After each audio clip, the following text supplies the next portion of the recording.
My brother-in-law once told me, in front of my whole family, that I should let him manage what's left of my savings before I lost it completely.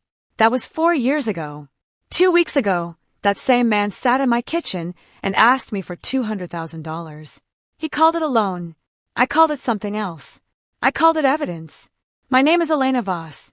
I'm 34, and I build software that finds the lie hiding inside a company's own numbers. For 6 years, my family thought I was the lie. They were half right. They just had the wrong person's books. Welcome back to Dark Revenge, the channel for people who got underestimated, waited quietly, and then let the paperwork do the talking. If a calm, legal kind of justice is your thing, you're in the right place. We cover exactly this. Entitled relatives, stolen ideas, family loans that were never really loans, and the moment the smug ones realized the receipts were never on their side. Drop a comment telling me where you're watching from, and subscribe, because the second half of this story is the part people don't see coming. Now let me take you back to where this actually started, because the dinner where Grant asked me for money wasn't the beginning. It was the ending of something that had been running quietly for 5 years. I grew up in Millhaven, Nebraska, a town of about 6,000 people where my father, Walter Voss, ran a hardware store on 3rd Street with his name painted on the window in green letters. Voss Hardware smelled like sawdust in one oil, and I spent my childhood afternoons at the counter doing homework while he helped farmers find the right size bolt. He kept a paper ledger, a real one, cloth-bound, and every night he'd sit at the kitchen table and balance it by hand before he'd let himself relax. I used to sit across from him and copy the columns into my own notebook just to feel like I was part of something adult and important. When I was 12, the ledger stopped balancing. A regional supply chain undercut him. A loan he'd taken out to expand the backlot came due at the worst possible time, and within 8 months the bank repossessed the building. I remember the exact sound of the padlock going onto the front door, a small metallic click that somehow felt louder than anything else that year.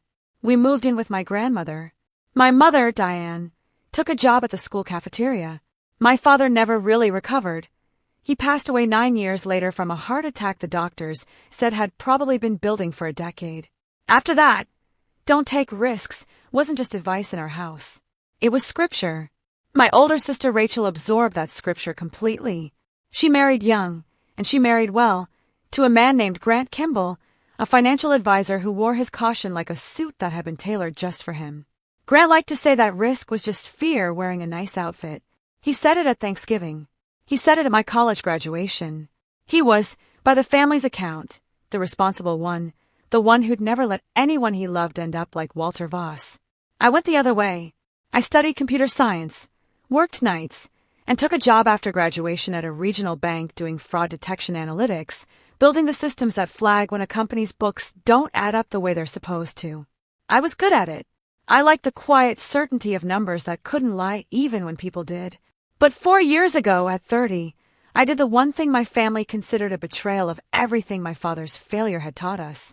I quit the bank job and used my savings to start my own company. I called it Verity Systems. The name meant something to me. Truth-telling, the thing my father's ledger had tried and failed to hold on to. We built anomaly detection software that helps mid-sized businesses catch fraud and errors in their own financial records before an auditor or a bank ever does. My co-founder, a sharp, quiet engineer named Sam Okafor, and I ran the whole thing out of a shared office above a dry cleaner for the first 18 months. If you've ever built something from nothing while people who loved you waited for it to collapse, you already know the particular loneliness of that season, and you know exactly why I kept my head down and let the work speak instead of arguing with anyone at the dinner table.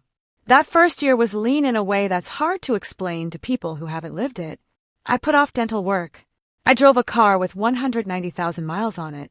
And when it came time to actually incorporate the company properly, operating agreement, bylaws, the whole legal skeleton a company needs to survive contact with real investors, I didn't have the $4,000 a proper corporate attorney would have charged.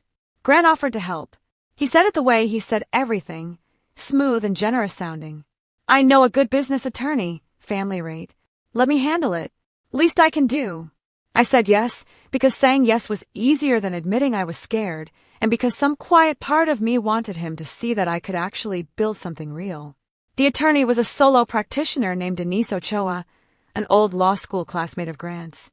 She filed our Delaware LLC conversion, drafted the operating agreement, and I signed a stack of documents in a coffee shop on a Tuesday in March of that first year, trusting that Grant, whatever else he was, wouldn't hand his own sister-in-law a bad deal.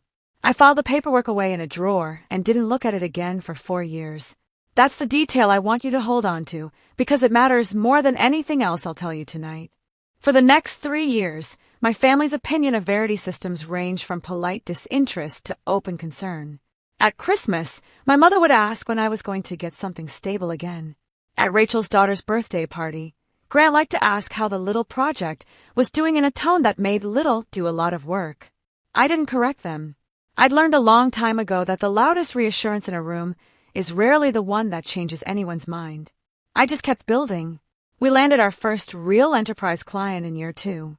We survived a terrifying 6 months in year 3 when a well-funded competitor called Ansel Data launched a feature almost identical to ours, 2 weeks before our biggest demo, and cost us a deal with a regional lender I'd been courting for 8 months. I remember sitting in my car in that lender's parking garage after they told me they'd gone with Ansel instead, staring at my own reflection in the rearview mirror, wondering if my family had been right about me all along. I didn't tell anyone how close we came to folding that year. I just kept my head down and rebuilt. By year 4, we'd clawed back. We closed a Series A, then 18 months later a Series B, and the software itself had gotten good enough that 3 different companies approached us about acquisition before our board finally decided the better path was an IPO. The week the S1 filing became public information, my phone, which had stayed mostly quiet from my family for years, started buzzing like it had never stopped. That's the part where I need to back up 5 minutes, the way I promised you at the start, because Grant's request for $200,000 didn't come out of nowhere. It came out of a birthday dinner 11 months earlier, my mother's 60th, held at Rachel and Grant's house on a Saturday in September, the kind of gathering with a sheet cake from the good bakery and a folding table set up on the deck. I just signed our Series A term sheet 2 days before.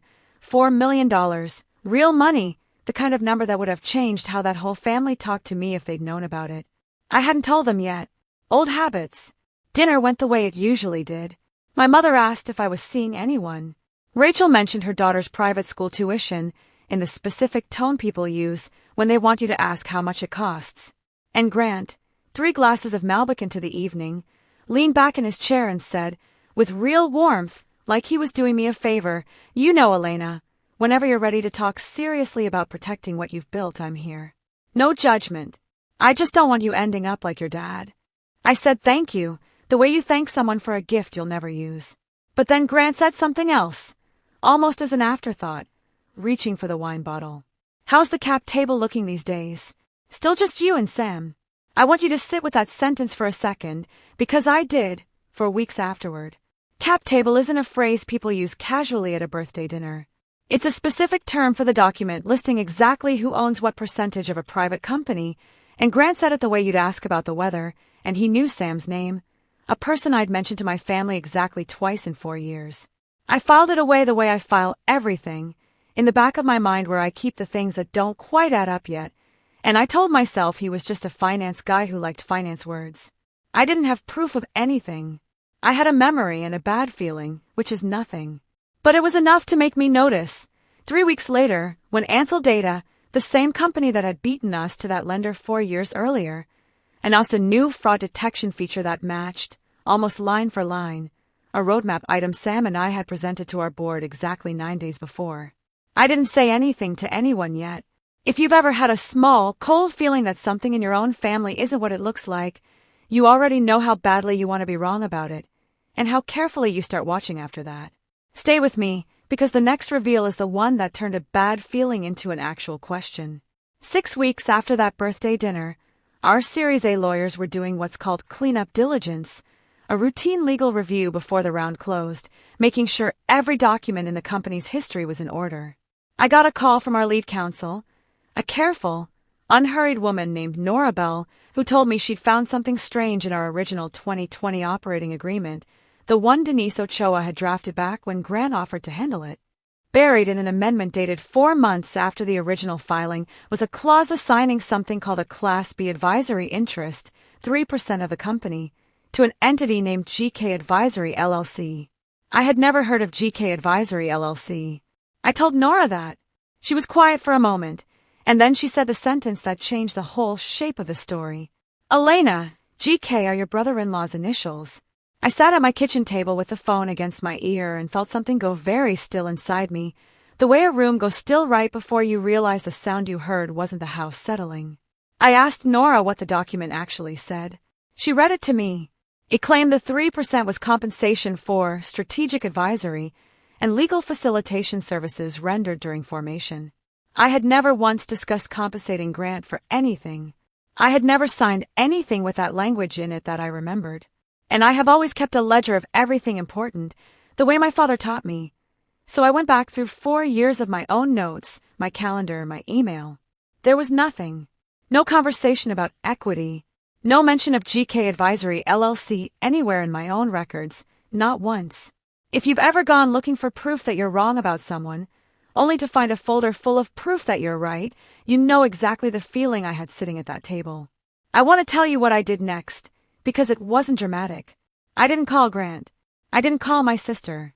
I called Nora back the next morning and asked her to find out everything she legally could about that document, quietly, properly, before I said a single word to anyone in my family. Some things, once you say them out loud, you can't take back the saying. I wanted to be certain first. Nora brought in a forensic document examiner, a retired paralegal named Carl Ostrander who'd spent 30 years reading exactly this kind of paperwork for exactly this kind of problem. What he found took him 9 days.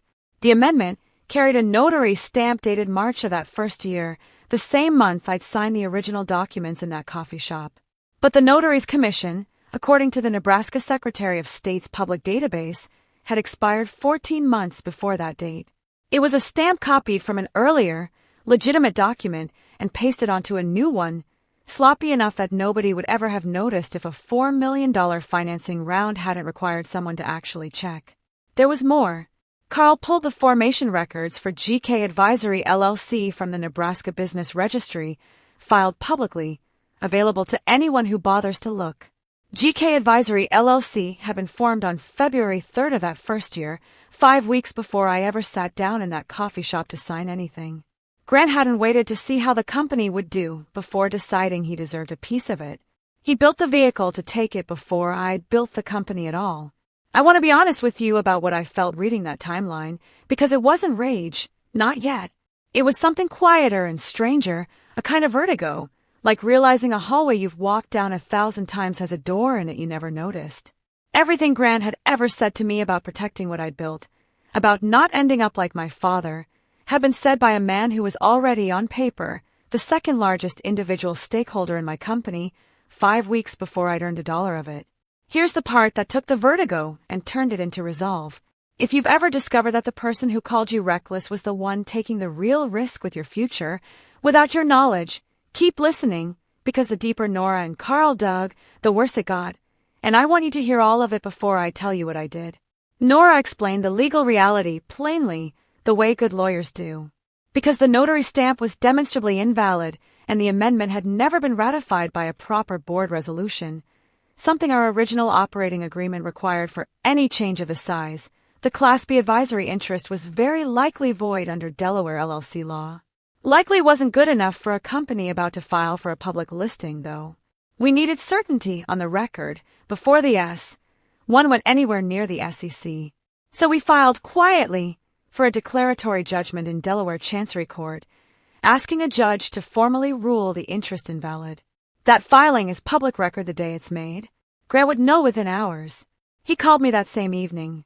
Not Rachel, not my mother. Grant himself, and his voice had none of the warm, generous tone from that birthday dinner. He called it a misunderstanding. He said the paperwork was administrative, that of course he'd helped shape the early strategy, that this was exactly the kind of thing family did for each other, and I was being cold about it, lawyering up over what he called a handshake between family. I let him finish. Then I asked him one question, the only one that mattered. Grant, when did you form GK Advisory LLC? There was a silence on the line I will remember for the rest of my life. Long enough that I knew he was doing the math, realizing I already had the date. He said he didn't remember exactly. I told him the county clerk did. He hung up. 2 days later, my mother called, crying, asking why I was destroying the family over a piece of paper. Rachel texted me that same night. Please don't do this. Think about what it'll do to us. I read that message 3 times, sitting in my parked car outside my apartment, the same way I'd sat in a parking garage 4 years earlier after losing that first deal to Ansel Data. And a question I hadn't let myself ask out loud finally surfaced. Why would Rachel, whose husband stood to lose 3% of a company he'd never actually built anything for, be begging me at 11 at night to stop looking? People who beg you to stop digging usually already know what's buried. If a quiet person finally finding her spine is the kind of story you come here for, this is a good moment to hit subscribe, because the next reveal is the one that turned this from a paperwork dispute into something much bigger, and I promise you didn't see it coming. Tell me in the comments if you've ever caught a helpful relative doing something behind your back, because what I found next made a helpful relative look almost gentle by comparison. Once the Chancery Court filing was public, Ansel Data's name came up in a way I hadn't expected. Our litigation discovered something Nora's team found while subpoenaing GK Advisory LLC's bank records as part of establishing that the entity had never provided any actual legitimate advisory services. 3 payments, totaling $41,000 over 2 years, had come into GK Advisory LLC's account from a consulting arm of Ansel Data. Not payments Grant made, payments Grant received. Consulting fees, officially, for market intelligence services.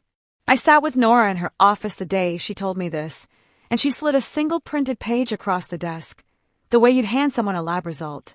The dates lined up with 2 specific board meetings of my own company, meetings Grant had never attended, but meetings whose slide decks I had on exactly 2 occasions, shown him privately over holiday dinners, because he was family, because he asked with real interest, because I had wanted, some small foolish part of me, for him to be proud of what I'd built. He'd take photos of the slides on his phone under the cover of just wanting to understand the business better. Then, within days of those dinners, he'd sold what he'd learned to a company competing directly against mine, and pocketed the fee through the very same shell entity he'd used to steal equity in the first place. The roadmap feature Ansel Data had launched 9 days after our board meeting. The near collapse we survived in year 3, the deal I lost to Ansel Data in that parking garage. None of it had been bad luck. My family's favorite proof that I wasn't cut out for this had been manufactured, quietly, by the man sitting at their table telling everyone else to be careful with money. I want to tell you the truth about how that felt, because I promised you honesty and not theater. It wasn't triumph. It was grief. First, for the version of that hard year where I doubted myself, driving home in a 19-year-old car wondering if my father's failure had somehow followed me into my own life. It hadn't. Someone had simply been selling pieces of me while telling everyone I was the risk. Rachel's text came back into focus differently after that. Nora's discovery team, going through GK Advisory's records as part of the case, turned up an old message thread between Rachel and Grant from around the time of that near collapse. A thread that surfaced because Grant had, carelessly, CC'd his own business email on a personal exchange. In it, Rachel wrote, "Just don't let her find out where the Ansel money came from. She'll never forgive you, and honestly neither will I." I read that message standing in Nora's small office, and something in me that had still been holding out hope for my sister finally set itself down. She hadn't just suspected. She'd known for years, and chosen the version of the family where her husband kept his fee, and I kept believing I'd almost failed on my own. Here's the thing I decided, sitting in that office, and I want you to hear it clearly, because it's the whole reason this story ends the way it does instead of the way you might expect. I wasn't going to burn the family down out of spite. I'd had 100 chances to do that quietly, and I hadn't taken any of them. I was going to do exactly what the evidence supported, in exactly the venues where evidence like this belongs, and let the consequences be whatever they honestly were. Revenge that needs to invent its own cruelty isn't justice. It's just ladder theft. So here's what we actually filed, cleanly, over the following 2 months, each piece resting on real documents instead of anger. The Delaware court voided the Class B advisory interest entirely, ruling the amendment fraudulent on its face, given the invalid notarization and the absence of any board resolution. Verity Systems filed a civil claim against Grant personally for misappropriation of confidential trade secrets, using the board deck photos and the GK Advisory Bank records as the evidentiary spine. We referred Denise Ochoa's original filing to the Nebraska Bar's ethics office, not to destroy her, but because a licensed attorney had let an invalid notary stamp slide past a paying client's most important legal document, and that needed a real answer regardless of whether she'd known what Grant was doing with it. And because Grant held his securities licenses through a registered investment advisory firm, the trade secret finding triggered a mandatory disclosure to FINRA, which opened its own review into whether he'd used privileged access to a family member's private financial information for outside compensation, a serious violation of the fiduciary standard his entire career was supposedly built on. None of this required me to raise my voice a single time. That's the part one want you to sit with if you take anything from this story. The court date came 4 weeks before our IPO was set to price. I sat in a Delaware courtroom that smelled like old carpet and coffee, in a gray suit I'd bought specifically because I could finally afford one that fit properly, and I watched Grant's attorney try to argue the notarization was a clerical oversight and the Ansel data payments were unrelated consulting income. The judge, a woman with the patient, unhurried manner of someone who has heard every excuse a person can invent, asked a single question that ended the argument entirely. If the payments were unrelated, why did they arrive within days of 3 specific board meetings Mr. Kimball had never officially attended, discussing a product roadmap his own advisory entity had no legitimate access to? Grant's attorney didn't have an answer, because there wasn't one. The ruling voided the equity interest completely, and referred the trade secret findings to Ansel Data's own investors, who launched an internal review that, I later learned, ended with 2 of Ansel's senior product people quietly let go. My mother wasn't in that courtroom. Neither was Rachel. But 2 weeks after the ruling, 3 days after our IPO priced and the news cycle ran a small piece calling Verity Systems, the fraud detection firm nobody saw coming, Grant showed up at my apartment on a Tuesday evening. He looked smaller than I remembered, the confident finance guy posture gone soft at the edges. FINRA had suspended his registration pending review. His firm had let him go the week before, quietly, the way firms do when they don't want a scandal attached to their name. He sat at my kitchen table, the same kind of table my father used to balance his ledger at every night, and he asked me for $200,000. He called it a bridge loan, just until the FINRA matter cleared up, just until he found something new. He said family helps family. He said I of all people should understand what it's like to lose everything you built. I want you to really hear what I said back, because I'd rehearsed it in my head 100 times over the preceding months, and it still came out calmer than I expected. You're right, Grant, I told him. I do know exactly what it's like to lose everything you built.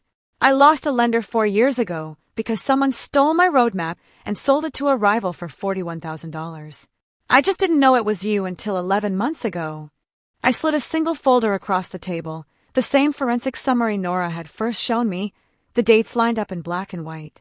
The loan you're asking for is smaller than the fee you already took. I'm not giving you either one. He didn't argue. There wasn't anything left to argue with. He left, and as far as I know, he and Rachel are still working out, through their own lawyers, what their marriage survives and what it doesn't. That's not mine to carry anymore. My mother called a week later, and for the first time in years, she didn't ask me to keep the peace. She asked me, quietly, if I was okay. I told her the truth. I said I was better than I'd been in a long time, and that I hoped someday we could talk about all of it honestly, but that it would have to be honestly or not at all. She's trying. It's slow. I've learned that some repairs, like some frauds, only hold if every layer underneath them is actually sound, and I'm not interested anymore in patching over something rotten just to keep a surface looking clean. Here's where this story actually lands, and I promised you a real ending, not a triumphant one, because triumph was never really the point. Verity Systems is a public company now. Sam runs product. I run the company we built out of a room above a dry cleaner with nothing but 2 laptops and a shared conviction that the truth in a company's numbers shouldn't be something only the powerful get to control. Last spring, I used part of my own shares to fund a small business grant program in Millhaven, Nebraska, named after my father, for people trying to keep a local shop alive against exactly the kind of undercutting that took his. I still have his cloth-bound ledger. It sits on a shelf in my office, next to the framed first page of our own operating agreement, the real one, the one that finally has only the names on it that ever actually belonged there. If you take one thing from tonight, let it be this. The people who call you reckless aren't always protecting you. Sometimes they're protecting the exact thing they're quietly taking from you while your back is turned. And the truth doesn't need you to shout it. It just needs one honest column added up correctly in a room where someone finally has to look at it. That's my story. 4 years of being called the risky one, and one folder of receipts that said otherwise. If you've ever been told you were the failure in the family while someone else quietly cashed in on your work, this is your sign to start keeping your own ledger, because someday it might be the only thing that tells the truth for you. If this story reached you, share it with someone who needs to hear it. Drop a comment telling me whether you'd have given Grant that loan, and subscribe to Dark Revenge, because we've got a lot more calm, legal, receipts-only justice coming your way.